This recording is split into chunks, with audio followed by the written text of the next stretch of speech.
rientes y entusiasmados. Hoy, chicos, tengo una petición personal. Quiero que me hagan un favor, por favor, por favor, por favor.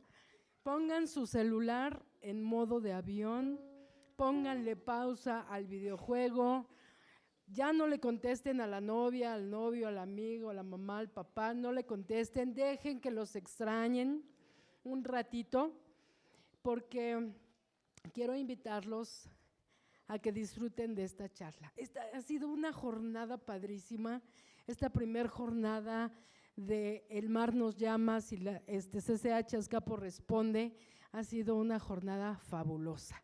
Quiero felicitarlos a todos, a los maestros que organizaron este evento. Maestros, de verdad, muchísimas gracias por esta iniciativa, porque ha sido una jornada muy interesante, muy diversa, y creo que hemos aprendido todos mucho de esto. Entonces, yo en lo personal quiero agradecer a los profesores, al maestro Neftalí, a la maestra Adriana, a todos los maestros, a la maestra Laura Patricia Guzmán. De verdad, esta jornada ha sido fabulosa. Y bueno, pues ya para arrancar, hoy vamos a tener, o en este momento vamos a tener otra perspectiva de qué onda con el mar, por qué el mar nos está llamando y por qué CCH Azcapo está respondiendo. Y bueno, quiero cederle la palabra a la maestra Adriana López González, quien es parte del comité organizador y quien nos va a indicar qué sigue en este momento. Sigan disfrutando de esta jornada, los invitamos más tarde, tenemos más pláticas, vamos a tener un taller por la tarde. Vienen los animalitos del Golfo de México a visitar a CCH Azcapotzalco. Entonces, los invito a que participen los que puedan en este taller. Y bueno, maestra Adriana, le cedo la palabra. Un aplauso a la maestra. Gracias, maestra Verónica. Bueno, pues les quiero presentar la siguiente conferencia, el impacto de los buques oceanográficos de la UNAM en la investigación, impartido por la doctora Ligia Pérez Cruz, a quien les pido un caluroso aplauso. Ella pertenece a la coordinación de plataformas oceanográficas de la UNAM y, ¿qué creen? Fue alumna de aquí de CCH Azcapotzalco. Entonces, de CCHera a CCHeros, bienvenida, doctora. El público es suyo. Muchas gracias. Solamente para que entren en contexto de la plática, les voy a poner un breve video, si don Rogelio nos permite, y con las luces apagadas, por favor.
Miles y miles de delfines.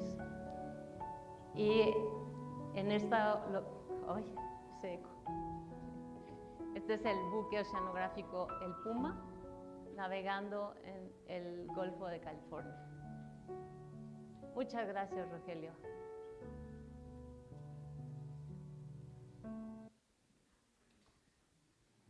Bueno, se perdieron de la introducción. Vamos a dejar que se sienten para empezar la presentación.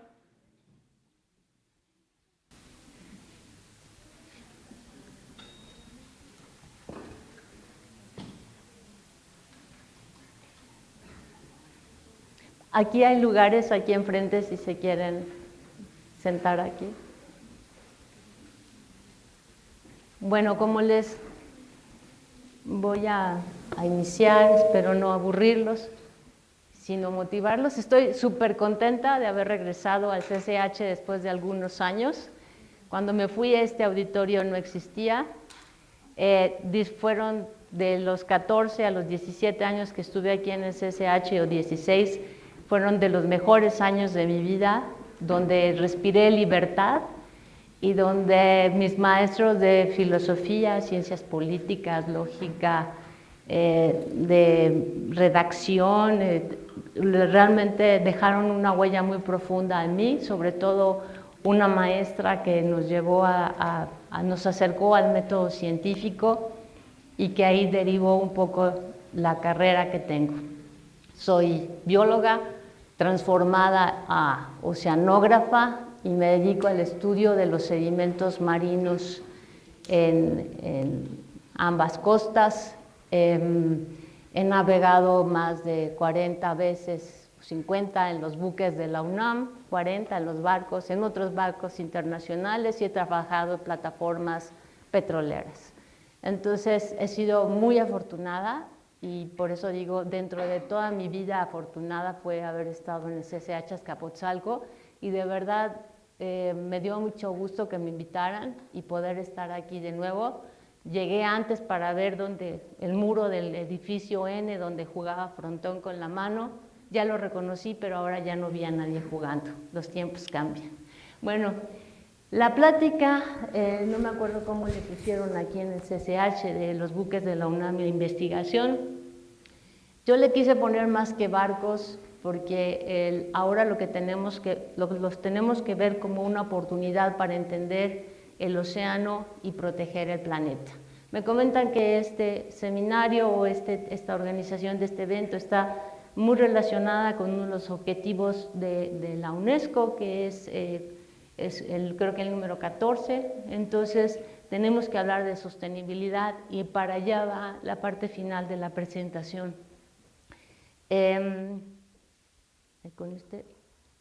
¿Para dónde apunto? ¿Para allá?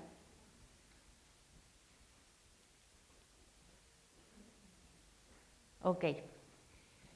Si se fijan, yo no puse océanos y puse océano. El océano es un cuerpo de agua enorme. Este es el océano del planeta Tierra. Entonces, a ver, ahí que ustedes dónde identifican lo que se conoce, es un océano que recibe diferentes nombres dependiendo de las zonas geográficas. Entonces, ahí, ¿quién me podría decir dónde está el Océano Pacífico?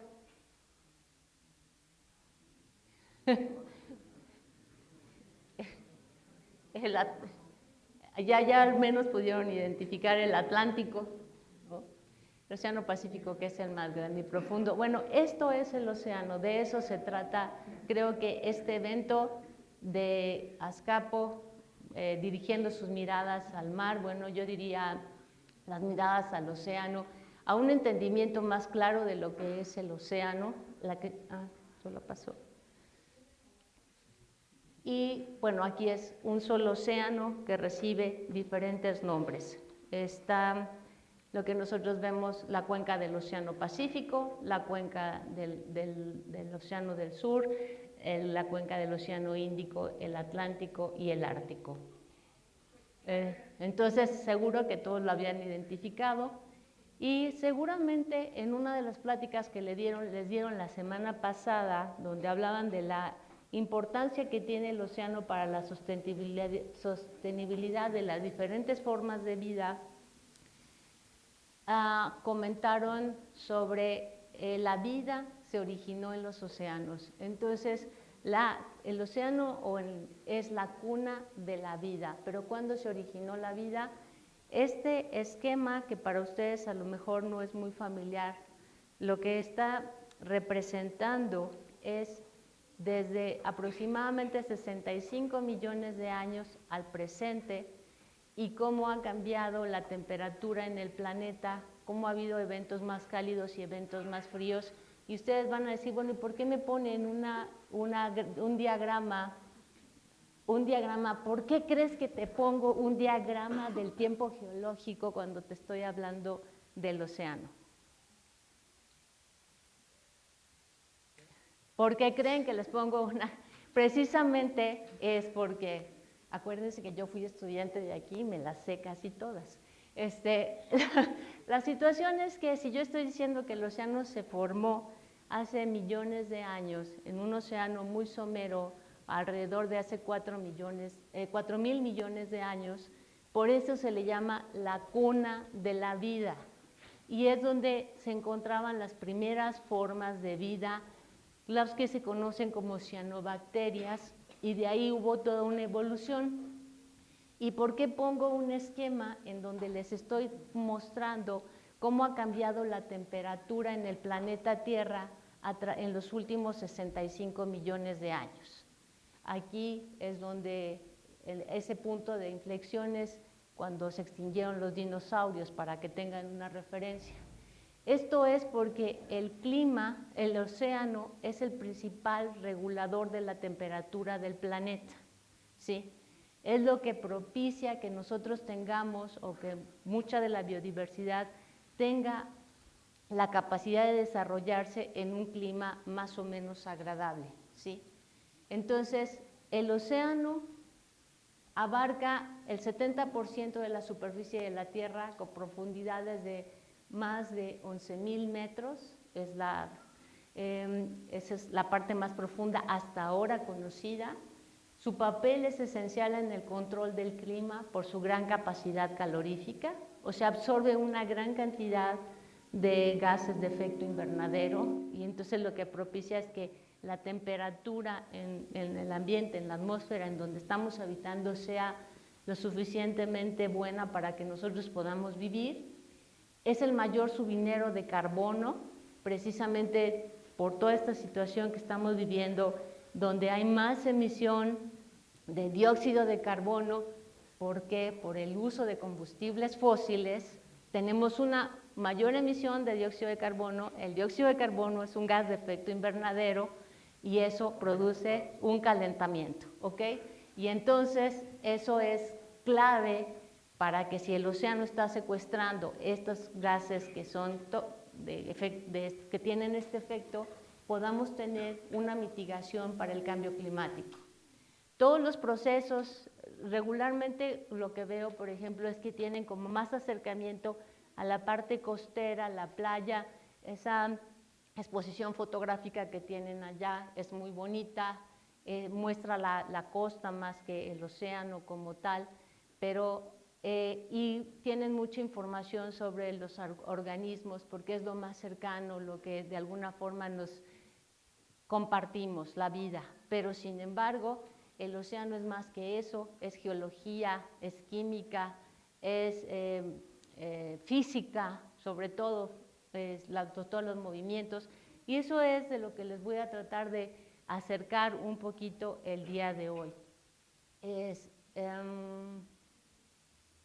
Estas son las imágenes clásicas que ustedes han visto, o sea, las imágenes de las olas, las tortugas, los ecosistemas costeros como los arrecifes, que son ecosistemas extraordinarios, súper sofisticados, y que regularmente se encuentran en las zonas menos profundas, donde pueden tener, digo regularmente porque también se ha visto, se han descubierto en mar profundo. Entonces, con todas estas imágenes ustedes tienen cierta familiaridad. Tal vez con esta de las chimeneas hidrotermales no es algo muy conocido para ustedes, pero en el fondo del mar hay una serie de volcanes pequeños que también emiten una serie de gases que están relacionados con el carbono. Y lo que veo, lo que ustedes están viendo en la exposición que está allá afuera, tienen todo el mar Mediterráneo en una época en donde el tráfico marítimo se daba en las zonas precisamente de las ciudades entre Italia, Grecia, la parte del norte de África y demás, para hacer las rutas de navegación, ¿sí? Y obviamente de ahí derivan también una serie de mitologías, la griega, la latina. Me dicen que dieron una exposición muy bonita en la mañana, me la perdí, pero siempre se ha considerado precisamente como el principal transporte es el océano. El principal transporte para todo, ni son los aviones, ni son los trenes, y yo les puedo decir que todos los que traemos algo de ropa hecho en China, llegó por un barco, ¿sí? Entonces, todos sus gadgets que tienen, aquí este chico que está escuchando música, su camiseta Levi's, etcétera, etcétera, todos estos gadgets fueron transportados por un barco vía marítima. Entonces, la verdad es que, y si ponemos, también es un superaporte de alimentación a nivel mundial, es el aporte de la sal, a todo le quieren poner sal ustedes, y bueno, el origen de la vida, ¿no? Y cuando yo les digo que es el principal regulador del planeta, es porque las corrientes oceánicas son las que distribuyen el calor. El calor regularmente llega al Ecuador, y ustedes saben que son zonas con mayor temperatura, son las zonas tropicales, y se distribuye. ¿Cómo distribuirían esa energía calorífica? Pues se distribuye básicamente por las corrientes oceánicas. Y eso hace que la parte del hemisferio norte pues también sea un área donde la gente pueda vivir. Pero para estudiarlo y describirlo no es cosa fácil, porque además de describirlo se tiene que modelar para hacer las nuevas predicciones de cómo van a hacer cómo va a cambiar la circulación, cómo va a ser la productividad, etcétera. Entonces, creo que con lo que más cercano están ustedes es con la parte de biología, por alguna razón, porque conocen desde las medusas, los peces, tortugas, ballenas, delfines, etcétera. Y les debo recordar que hay una comunidad microbiana muy importante también que están viviendo en la columna de agua y en los sedimentos. Y la otra parte que no es menos desconocida para ustedes es la parte del fondo oceánico, que regularmente no ven esto, ven mapas de montañas en la parte continental, pero no ven esta parte de que también hay grandes montañas de alturas mayúsculas de 1.800, 3.000 metros en el fondo marino. Y todo esto está interactuando, es un sistema muy complejo. El océano es parte del sistema climático terrestre y juega un papel predominante, junto con la biosfera, junto con la litosfera, junto con la atmósfera, junto con la criosfera. Desde hace muchos años, y aquí tenemos tengo unas representaciones de lo que implicarían algunas de las embarcaciones en donde se empezaron a realizar estudios de oceanografía, porque como ustedes ven, de los primeros navegantes, por lo que estoy viendo en sus exposiciones, ya conocen que de los primeros navegantes estaban también los fenicios, y también estaban todos los noruegos y los vikingos que navegaron en los mares fríos, y la parte de los fenicios ya más reciente, buscando rutas de navegación, es cuando se desarrolla la cartografía, los primeros mapas, etcétera. Pero cuando nace como tal la parte de la oceanografía, o cuál es la que se considera como una expedición oceanográfica, es a bordo de uno de los barcos que es el Beagle, que navegó por 3 años casi por todo el mundo, de 1832 a 1836. ¿Por qué es importante el Beagle? Llevaron ya las materias de biología, la evolución de las especies. A ver, ¿quién sabe de la evolución de las especies? ¿Quién ha oído hablar de la evolución de las especies? Levante la mano quien haya oído hablar de la evolución de las especies. ¿Nadie ha oído hablar de la evolución de las especies? Ah, ok. ¿Y quién propuso la evolución de las especies? ¿Y en dónde navegó? Y cuando Darwin fue a las Galápagos, ¿se acuerdan que fue a las Galápagos? ¿Y con qué pájaros empezó a estudiar? ¿Qué pájaros empezó a estudiar en las Galápagos? Los pinzones, ok. El que ponga más atención va a tener al final un viaje en uno de los barcos de la UNAM. Entonces, el Beagle fue donde estuvo Darwin haciendo este tipo de expediciones, y no solamente colectando organismos, y no solamente teniendo evidencias para su teoría de la evolución de las especies, sino también contando con información de cómo eran las corrientes y cómo eran los sedimentos. Después, en 1872, hubo otras embarcaciones, como lo que se le conoce el Global Challenger, que esa sí es la primera expedición oceanográfica formal, porque se tomaron muestras de agua, muestras de sedimentos, se midió la profundidad en el Pacífico con una serie de instrumentos muy sencillos, pero que pudieron determinar cuál era la profundidad del agua. A la par estaban todos los grupos de Noruega haciendo expediciones en el polo norte y también en el polo sur, porque aunque parezca extraño, esta expedición del Fram, que es un barco espectacular, un rompehielos, navegó en el polo norte primero y luego navegó en el polo sur.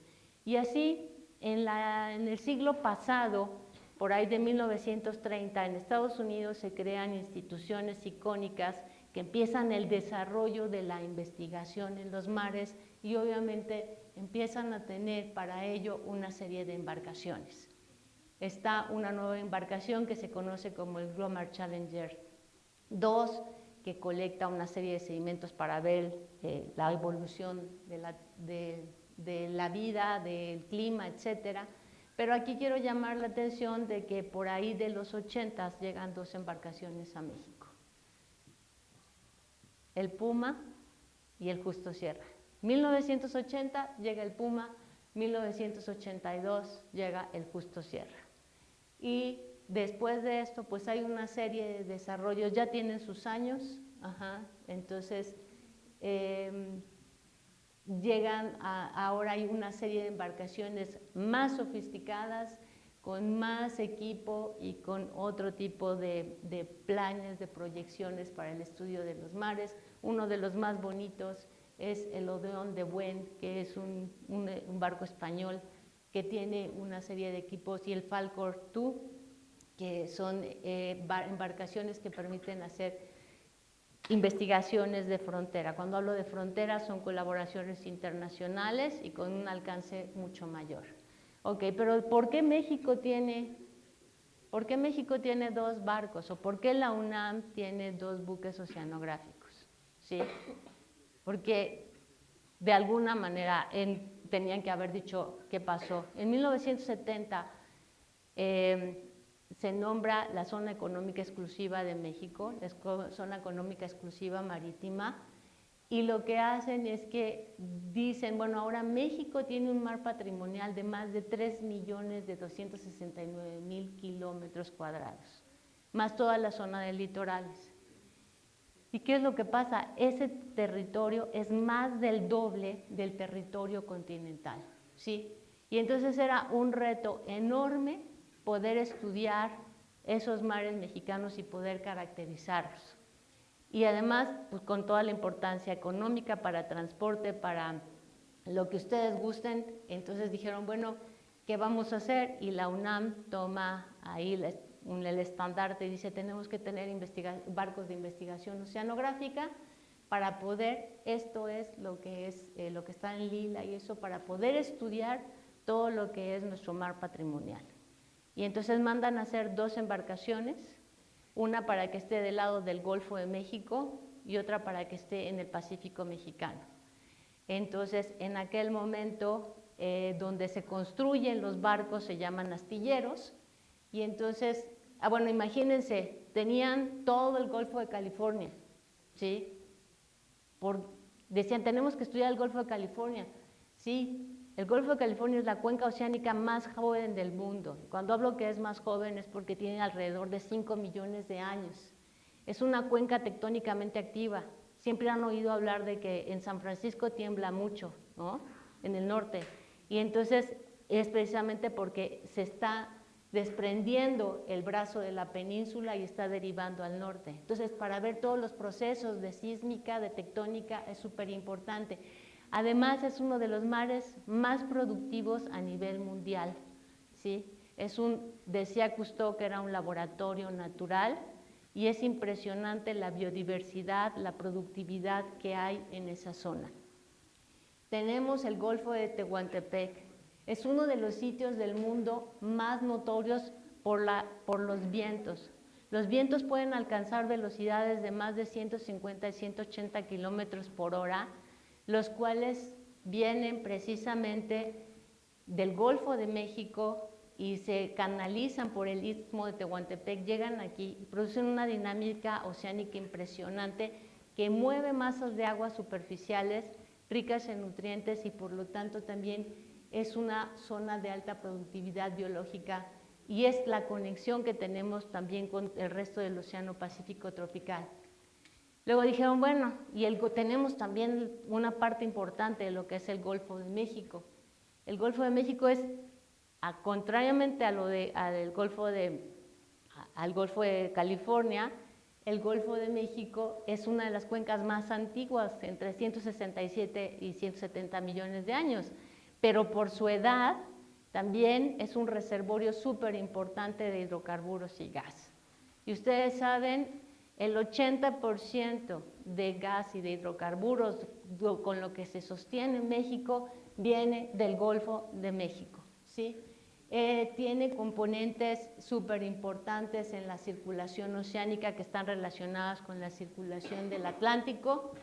Es el generador de eventos extremos. Ustedes cada rato ven que hay frentes fríos, que se forma una tormenta tropical.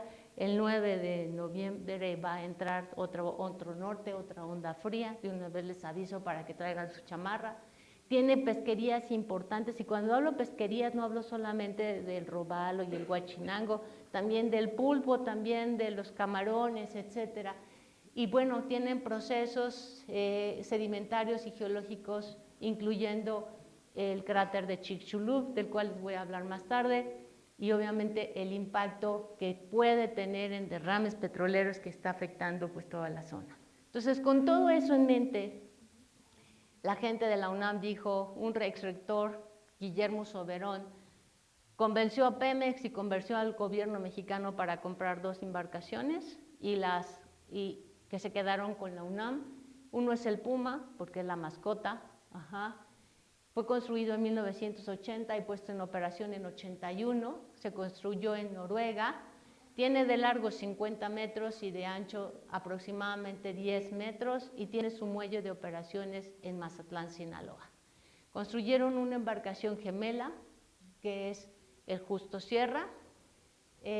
La construcción fue en 1982 y fue abanderado empezó a navegar en 1983, también construido en Noruega, con las mismas dimensiones y las mismas características, y su puerto base es en Tuxpan, Veracruz. Tienen 180 diferencias cada embarcación, pero son poco notorias. Hasta ahorita,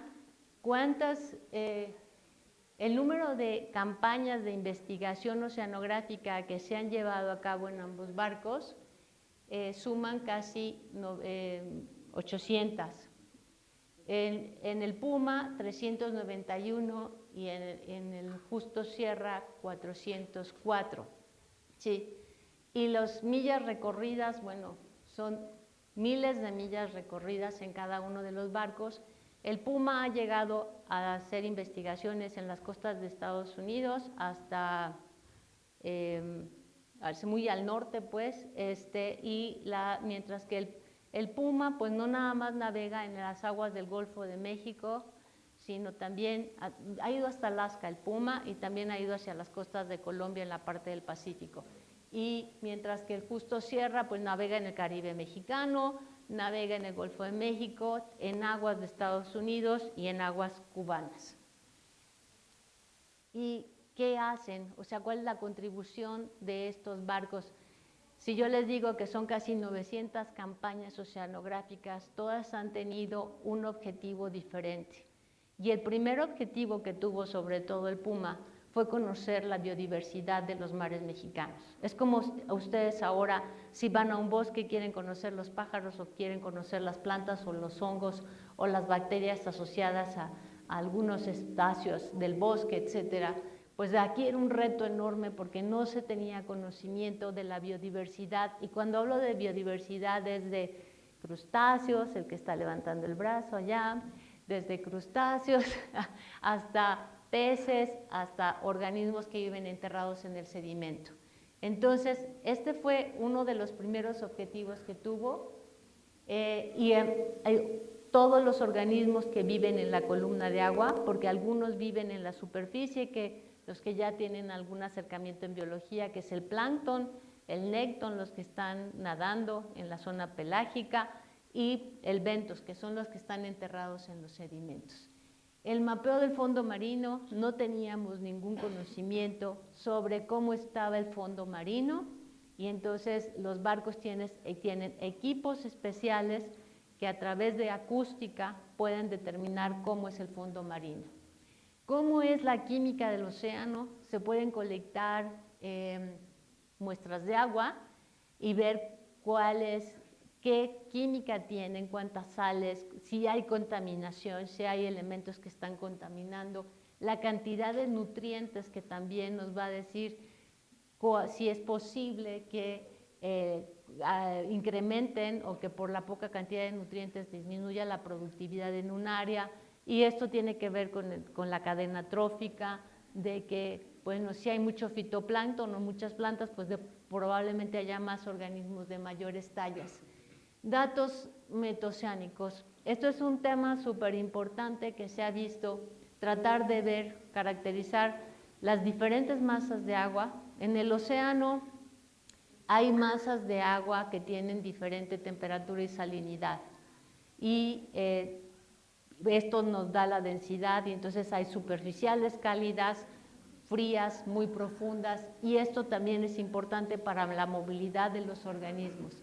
Pero la circulación oceánica, que está muy relacionada también con la parte de la circulación atmosférica, por eso se llaman metoceánicas, porque es analizar cómo es la circulación atmosférica en la parte bajita, en la troposfera, y cómo está incidiendo en la circulación oceánica para ver los patrones de corrientes oceánicas, tanto del Golfo de México como en el Pacífico mexicano.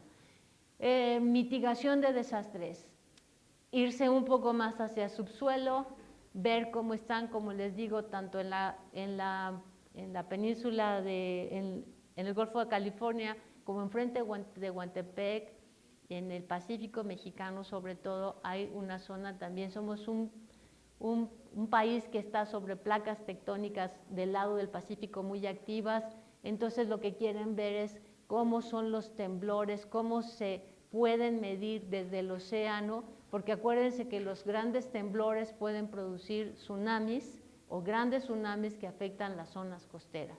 Entonces, a eso me refiero con la parte de mitigación, también la parte de mitigación con la parte, si se conocen todos estos sistemas océano-atmósfero, podemos también saber cómo no predecir, pero al menos cuál va a ser el impacto de las tormentas tropicales, o si se forman ya huracanes de categoría 2, 3, 4, 5, y los tiempos de formación. En cada uno de estos temas, en estudios también de minerales del piso oceánico, porque hay minerales de importancia económica en el Pacífico, les llaman nódulos de polimetálicos, en donde hay también minerales de los cuales tienen elementos con los que construyen las partes de sus celulares y de todo esto, pues todo esto han sido estudios que se han venido realizando en los últimos 44 años de existencia de estos buques.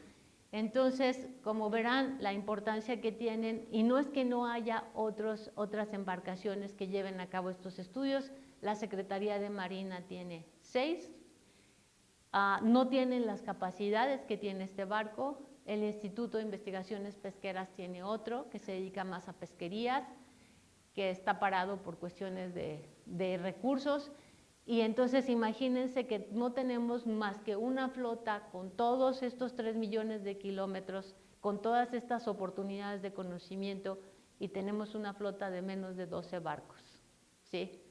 Entonces esperemos que en el gobierno actual nos digan otro barco y mayor capacidad para estas embarcaciones.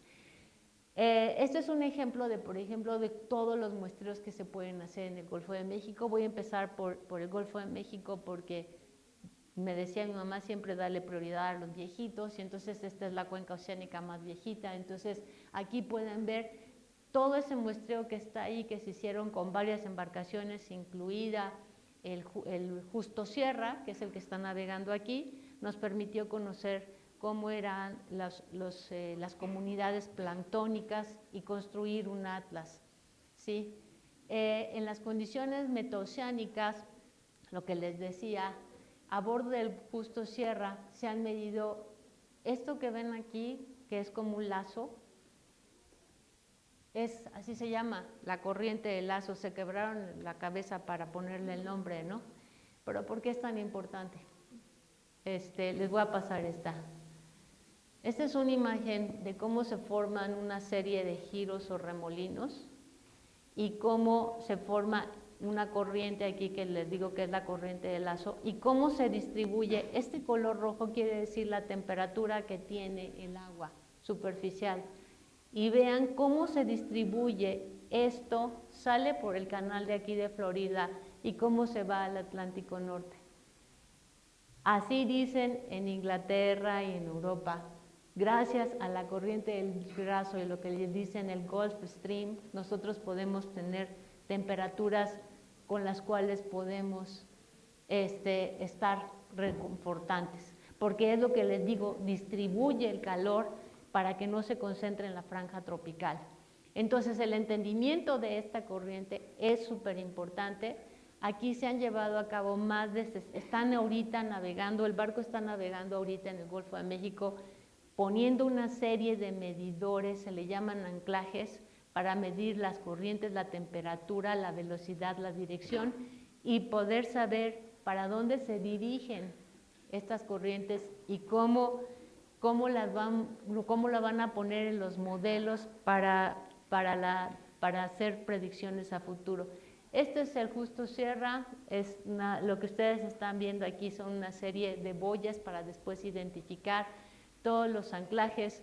Lo que ven ahí es una estación de telemetría, porque los datos están transferidos en tiempo real a los diferentes institutos, en este caso en el norte de la República, a veces también a los centros e institutos de ciencias del mar, pero la capacidad que tiene, por eso la oficina que lleva la gestión y la administración de los barcos se llama la Coordinación de Plataformas Oceanográficas. Son plataformas muy grandes, que se adaptan para las necesidades de todos estos trabajos. Ahí, para que tengan una idea, lo que están viendo es una boya, esto queda flotando y aquí abajo quedan un montón de equipos anclados, y a través de señal telemétrica están mandando información en tiempo real de cómo es la corriente, cómo es la velocidad, cuál es la velocidad del viento, cuánto es la temperatura superficial del mar, cuánto es la temperatura a mayores profundidades, etcétera. Y bueno, de lo mejor que tenemos en las embarcaciones también es la tripulación capacitada. Una de las cosas que se dejó venir también es que en el Golfo de México hay emisiones de aceite, pero son emisiones naturales, no son debidas a los derrames. Entonces quisieron caracterizar los sitios de estas emisiones, las bacterias, el efecto que tenían en los medios ambientes y sobre todo reconocer los sitios de las emisiones, ¿no? Entonces, para eso pues hay que tomar muestras tanto del fondo marino como de la columna de agua, y desde el punto de vista el estudio de bacterias, ver cuáles son las bacterias que podrían biodegradar este tipo de contaminación si fuera en su momento.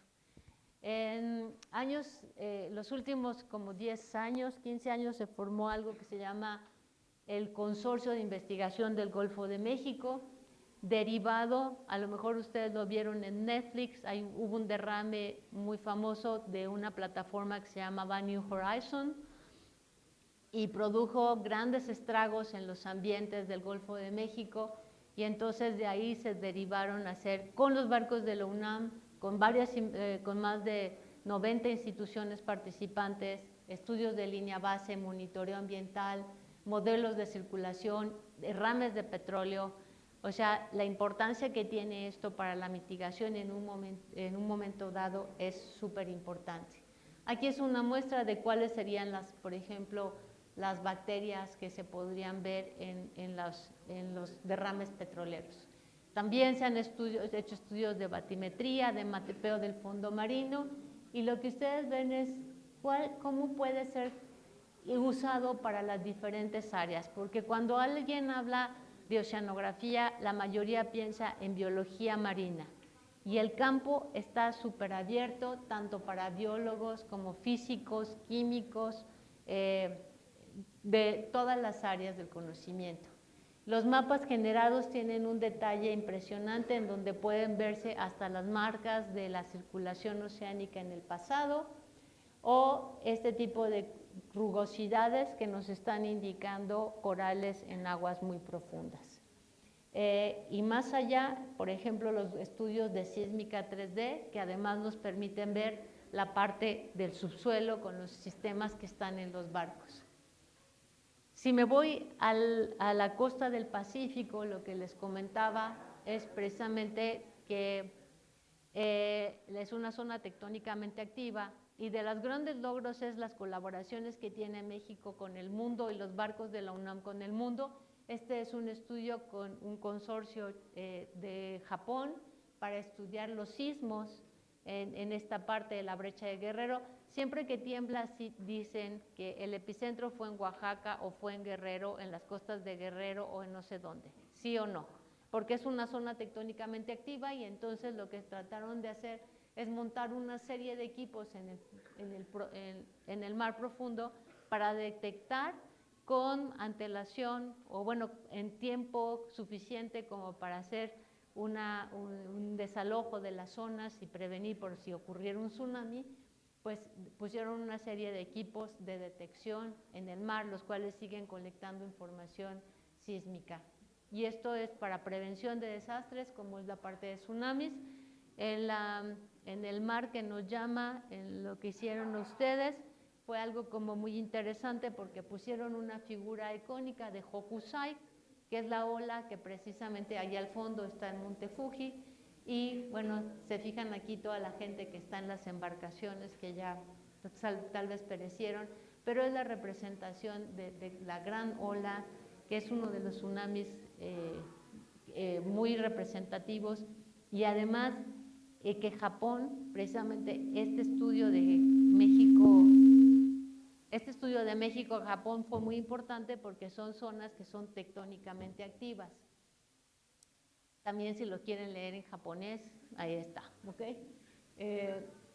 En el Golfo de California, no voy a parar mucho, pero estudios del fondo oceánico, de la circulación oceánica, de la temperatura superficial del mar, estudios de clorofila que nos indican la productividad. Es impresionante lo que se puede hacer, y ahora también con herramientas satelitales. Pero se requieren los datos en sitio para poder validarlos. Entonces, aquí, de los estudios recientes en el Golfo de California, en donde tuve la oportunidad de participar, todo el mundo ha oído hablar del Niño. ¿Sí saben que quién ha oído hablar del fenómeno del Niño? ¿Del Niño? ¿Nadie? El fenómeno del Niño es un fenómeno que se da en el océano y que propicia que a nosotros tengamos mucha lluvia y un calentamiento adicional.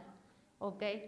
Y entonces se da en el Pacífico y se llama El Niño porque originalmente lo detectaron en Perú y decían que se desarrollaba en el mes de diciembre y lo relacionaban con el niño Jesús y por eso se llama El Niño. Y es un fenómeno que es una fase cálida, un calentamiento anómalo de las aguas del mar y entonces afecta también las costas de México. Y bueno, ahí traje un video, a ver si lo quieren ver rápido para que vean los estudiantes que como ustedes están participando en esta campaña.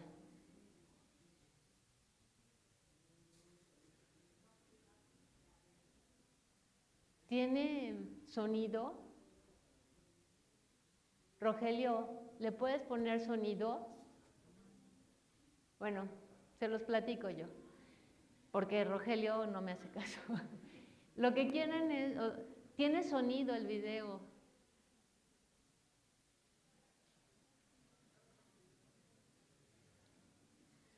Estábamos navegando en el Golfo de California y lo que ustedes están viendo son una serie de herramientas que se utilizan para el muestreo de la columna de agua, son unos tubos que se van colectando a diferentes profundidades y van tomando datos.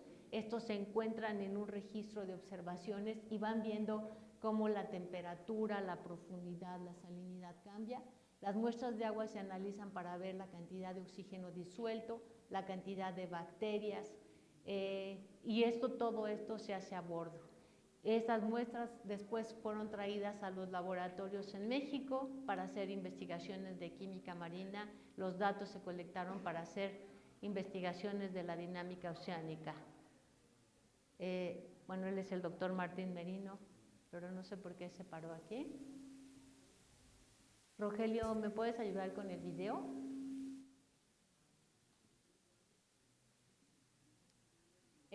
Aquí ustedes pueden ver a los estudiantes porque de las redes donde colectan los sedimentos, están tomando las muestras, estábamos midiendo la cantidad de CO2 para ver cómo era el calentamiento, lo traducimos ese CO2 para ver cómo es el calentamiento.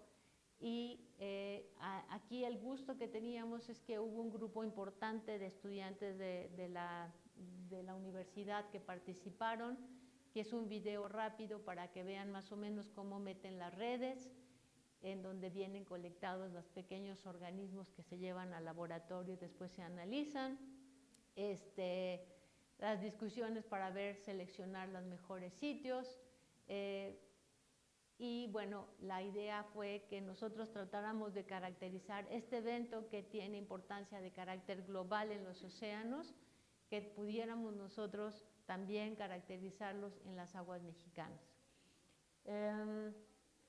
En la cuenca de Guaymas también ha habido estudios muy importantes que han apoyado, como les decía, tenemos grupos de barcos con colaboración internacional en donde participa, por ejemplo, primero para los primeros estudios el Puma y participan otros barcos de Alemania, otro barco mexicano y también un barco de Estados Unidos para hacer algunos estudios en esta zona que es la cuenca de Guaymas, un estudio que se llamó Tectónica y Biosfera Profunda. Biosfera Profunda es porque viven comunidades biológicas súper importantes y que están relacionadas de cómo eran las condiciones cuando se originó la vida. Ahora, en el Golfo de México también tenemos algunas colaboraciones con los grupos internacionales donde han participado 17 países, en donde hemos caracterizado el piso oceánico.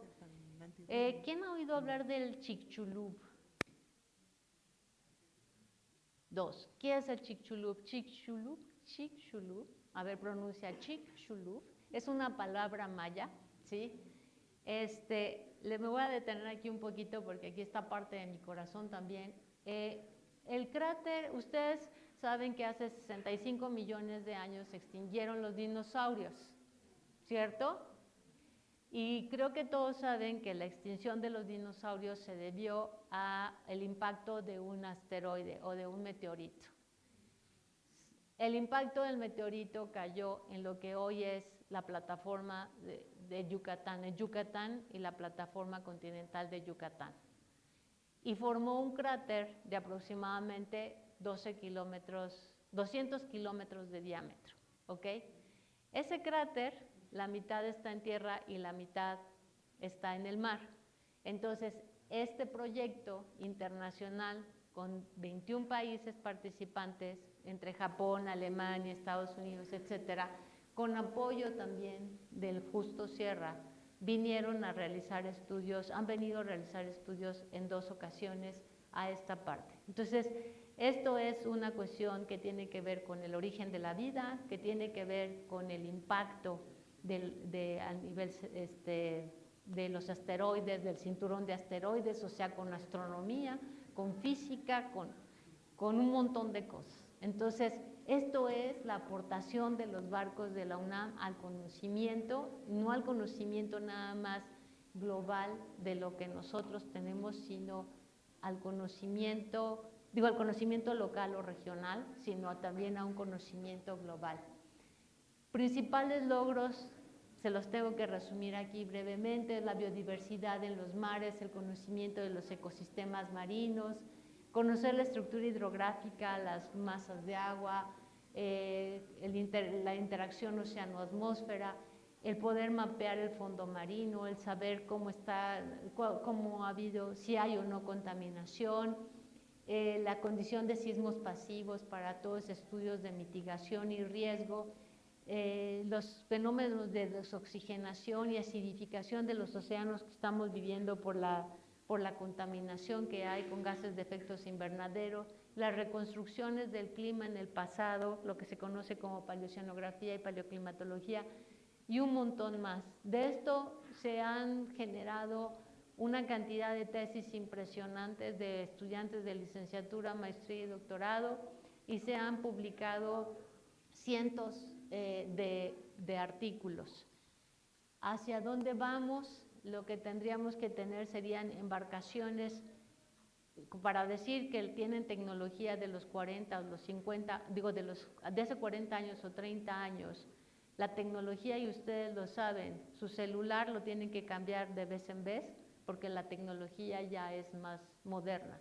Lo mismo, la tecnología de los barcos para la toma de datos, la toma de muestras ha cambiado, y lo que requerimos es barcos con mayores capacidades, con equipos, con robots autónomos, que nos permitan poder colectar mayor cantidad de datos con mayor fidelidad y estar a la vanguardia de lo que exigen también las autoridades marítimas internacionales. Tenemos el desafío para la sostenibilidad es el cambio climático principalmente. Han oído hablar de la contaminación de plásticos en los océanos. No solamente son de tamaño microscópico, sino de tamaño de partículas más chiquitas, como de de lo que llaman nanoplásticos. La sobrepesca, que cada vez no hay regulación en la pesca, entonces se están acabando con una serie de especies. Hay una historia muy triste del pulpo maya.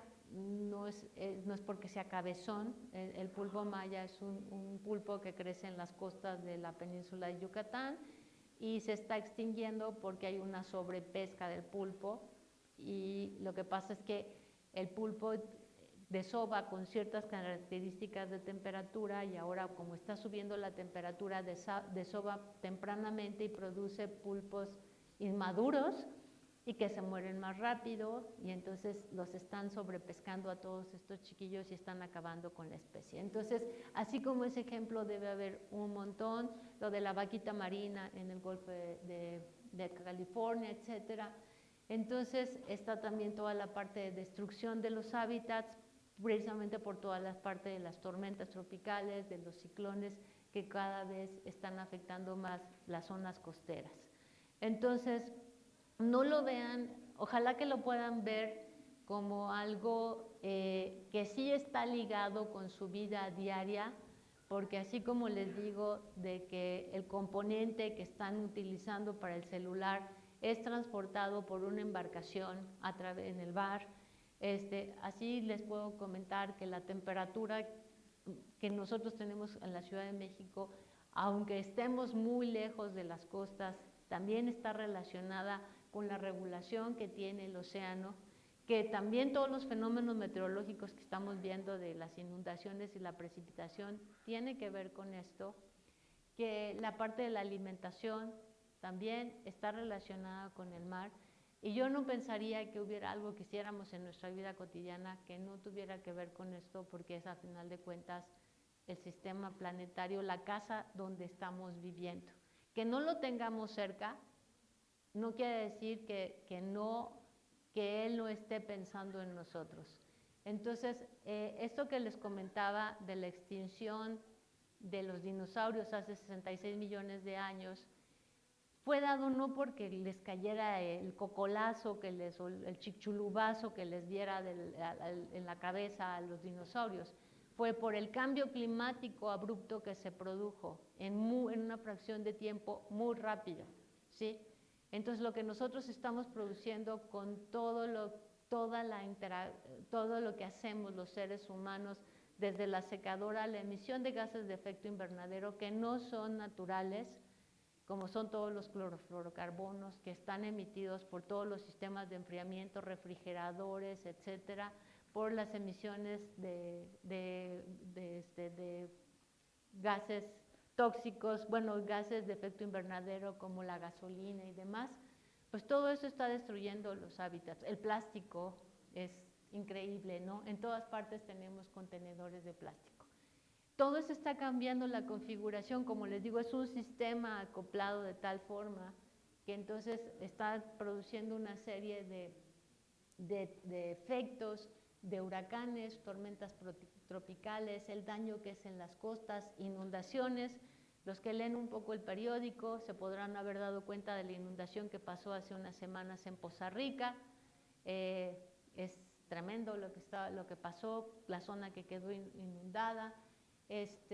Y bueno, el problema del sargazo, algunos han oído hablar del sargazo, que es una macroalga que están en las circulares de los periódicos, y aquí agradezco a mi profesor de Ciencias Políticas que aquí en el CCH me pidió que siguiera una noticia en el periódico y aprendí a hacerme fanática del periódico. Ahora no lo compro, pero sí tengo algunas suscripciones de periódicos y trato de leer, y esto es del CCH. Entonces agradezco para que me mantenga informada a mi maestro de Ciencias Políticas de aquella época. Entonces lo que vemos son las arribazones en las zonas costeras, están siendo impactadas zonas de importancia turística, y entonces dicen, no, los turistas no pueden nadar, no pueden hacer, pero esto tiene que ver con un calentamiento, con la deforestación de la Amazonía, porque estas algas vienen transportadas por las corrientes oceánicas, y obviamente pues también la parte, si se transportan las algas, también se transportan los microplásticos. Esta es una fotografía real de cómo organismos pueden estar pues comiendo todas estas. Hay un mar que se llama, por la circulación, se forma en el Pacífico Norte y se le conoce como el mar de plásticos, por toda la cantidad de desechos plásticos que están llegando ahí. Y bueno, la UNESCO dictaminó que del 2021 al 2030 era el diseño de las Naciones Unidas de las ciencias oceánicas para el desarrollo sostenible. México tiene una serie de acuerdos que supuestamente tiene que cumplir para 2030, que ya comentó la secretaria de Medio Ambiente, no se van a poder lograr. Pero en la cuestión de vida submarina, que es el número 14, está relacionado con todo lo que les he estado mencionando durante esta plática. Estos acuerdos se firmaron en 2015, la próxima semana llega la Conferencia de Partes de Cambio Climático, que es lo que ustedes han oído hablar como COP, la COP 30, que es en Belén, en Brasil, precisamente en el corazón de la Amazonía, para tratar todos estos temas. El reto es precisamente que ellos tuvieron una extinción, ¿sí?, por un asteroide, y aquí lo que dice, no elijas una extinción, ¿no? O sea, ¿cuál es la excusa que nosotros tenemos para no tratar de mitigar o para no tratar de tener una adaptación hacia lo que es el cambio climático? Y como les digo, cambio climático está intrínsecamente relacionado con los océanos y el conocimiento de los océanos con los barcos. Pues muchas gracias por su atención.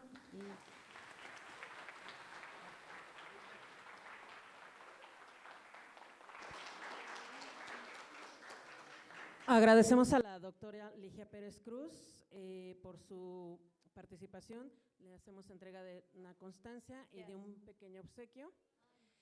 Híjoles, lamentablemente ya estamos sobre el tiempo y me parece que van a ocupar el auditorio, entonces ya reservaremos el tiempo de respuestas para que después nos proporcione sus datos y le manden sus preguntas, porque ya no nos dio tiempo y pues aquí le dejamos una disculpa también por el tiempo, pero pues entonces nos vemos.